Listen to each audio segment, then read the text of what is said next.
$187 billion, but they paid us back $205 billion, which includes a profit of more than $22 billion, which of course would, when coupled with the tax increases we're going to exert on the rich, should help keep the government going for roughly about 2 weeks. But hey, glad we were able to secure that. Thank you, AIG. Appreciate you taking the time to thank us in America for helping you recover. And thank you for all that you did to lead us down the path of too big to fail, and lead us down the path of really, really poor investing, and lead us down the path of irresponsible fiduciary responsibility. But hey, we've been repaid, and we've now made a profit of more than $22 billion. Now, as well, at the time, an unwitting and unwilling accomplice to this venture socialism, I'm saying, hey, where's my dividend? I would have appreciated a dividend check occurring, being cut prior to December 31st, when the tax rates would have been lower. But now I'm willing to do my fair share. I'm willing to pay more so that I can pay my fair share. But I would expect a check in the mail pretty much any day now for my cut of the $22 billion in profits that we've made from our investment in AIG. And I can only expect that, there probably should be a check coming in the mail very soon from Government Motors as well for my portion of the profits that were gleaned from our investment in Government Motors. But no, wait, if I remember correctly, again, here in the land of make-believe, things are a little bit fuzzy, so bear with me, folks. If I look back, I think there were some articles about us recently selling some of our shares of Government Motors in order to reduce our overall ownership in Government Motors. And I think in doing so, we locked in losses. We sold the shares at a rate that was much less than what we needed in order to get our money out of them. So maybe that's why I haven't gotten a dividend check yet for AIG, that in fact the gains from AIG are being offset by the losses from Government Motors. Maybe that's what it is here in the land of make-believe. But I digress. Actually, I don't digress. That's precisely the point that I want to make. We are living in a land of make-believe where our federal government, from the top down, where our Congress has completely lost any notion of propriety when it comes to the right role of the federal government. And we are so hell-bent to try and control everything, to have this central planning committee inside the Beltway in D.C., controlled by nothing but special interests, lobbyists, incumbents, entrenched incumbents, and an executive branch that, although not exclusive to this current administration, has certainly, in a very pronounced way as part of this administration, demonstrated their lack of understanding, their absolute ignorance of how the real world works. And so we find ourselves doing things like bailing out private institutions that, quite frankly, the free markets would have taken care of. Would there have been pain? Absolutely. It's called capitalism. It's creative destruction. It's constant innovation. And it's constant opportunity. You got a better mousetrap? In a truly free market, you have the opportunity to bring that mousetrap to the market. And if people agree with you it's a better mousetrap, they're going to buy yours over your competitors. And they can succeed. but not here in the land of make-believe. And that's truly unfortunate because, quite frankly, listening to all the spin this past week from the left talking about how recalcitrant the right was, and the right talking about how they had no choice and they tried to make the best deal out of it. At the end of the day, it was much ado about nothing, and in my view, the only way to characterize what we received was a crap sandwich with light mayonnaise. It's still a crap sandwich. But that's my take on things here this January 2nd of 2013. Thanks for being here on the Palmetto Conservative Show this evening, here on the Conservative Broadcast Media Network. I'm going to take a quick pause for the cause, come back on the other side. Stay tuned. I always loved watching the kids play basketball. I still do, even though things have changed. It's funny, they can't find jobs to get their careers started. And I can't afford to retire.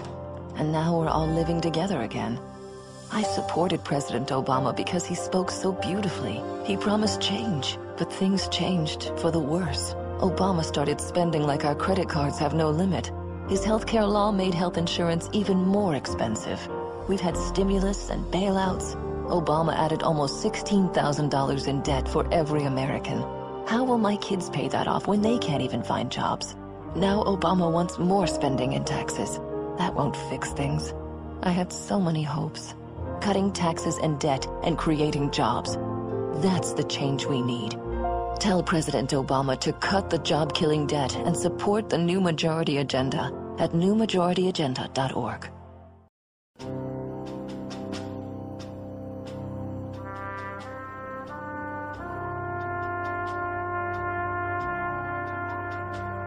From Iraq and Afghanistan, our brave warriors are coming home, wounded. Some with wounds you can see, some with wounds you can't see. Wounded Warrior Project was created to support our men and women coming off the battlefield.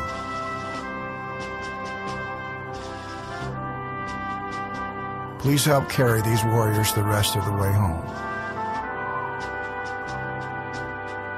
Get involved at woundedwarriorproject.org.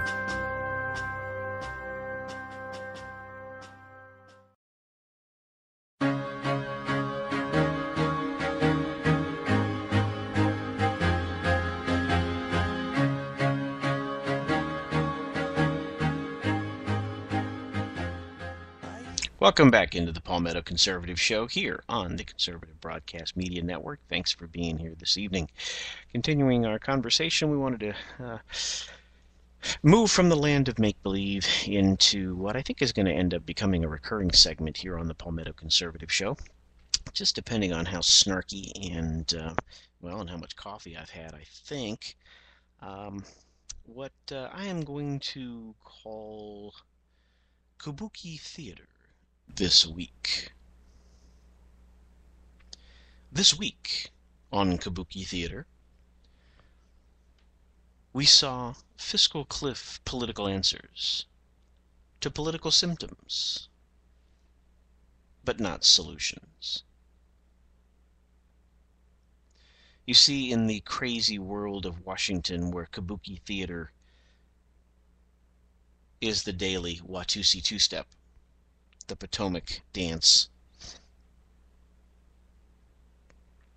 what we saw was really several groups trying to spin a situation away from its root cause.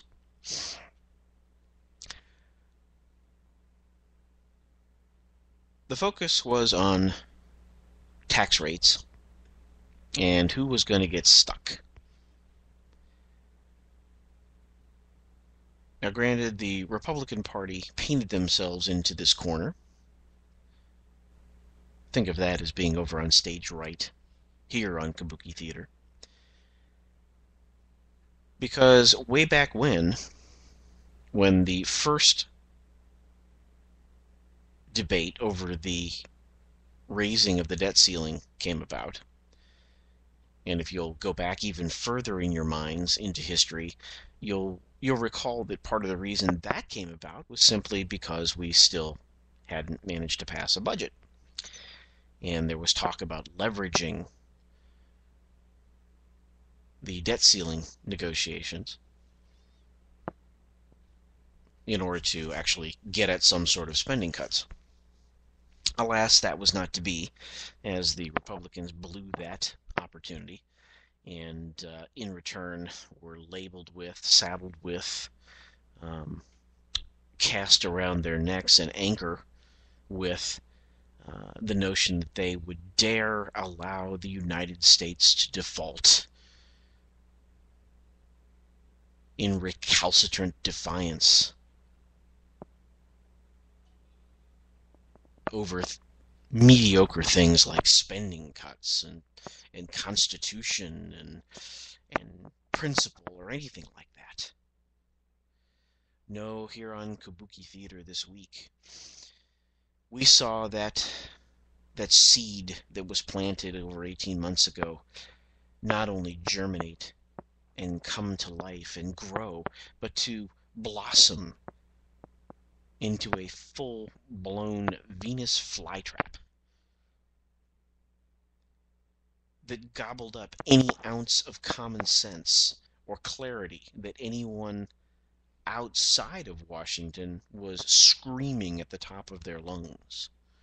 Because inside Kabuki Theater this week, we were busy trying to keep this all about taxes. It's all about revenue. It's all about class warfare. It's all about sticking it to the rich. It's all about everything other than what it really is. And plain and simple, it really is nothing more than spending. The real problem, what we will eventually see, not because this production that's going on inside Washington in Kabuki Theater actually is a well-written, well-choreographed play with a plot and a crescendo and a conclusion, but rather because of the inevitable train wreck that is before us because of all this Kabuki Theater. You can't spend your way out of a debt problem. You can't spend your way out of a deficit problem. And you can't raise enough revenue through taxation to get yourself out of a debt or a deficit problem. No, the only way to get yourself out of this is to stop frickin' spending. And it's not any more complicated than that. So on Kabuki Theater this week, I'd like to just sort of run with this and kind of play out how a well-choreographed and cohesive production might have looked had there been any professionals in the Kabuki Theater who really were trying to accomplish anything real.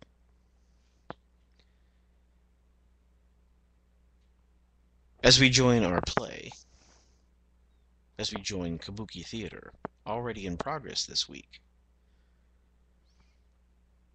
leaders would stand up and at the top of their lungs acknowledge the following key points. Number one, the Constitution requires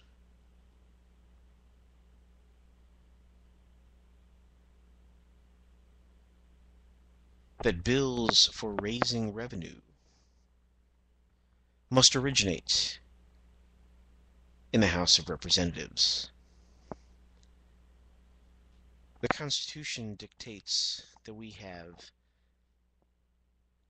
separation of powers.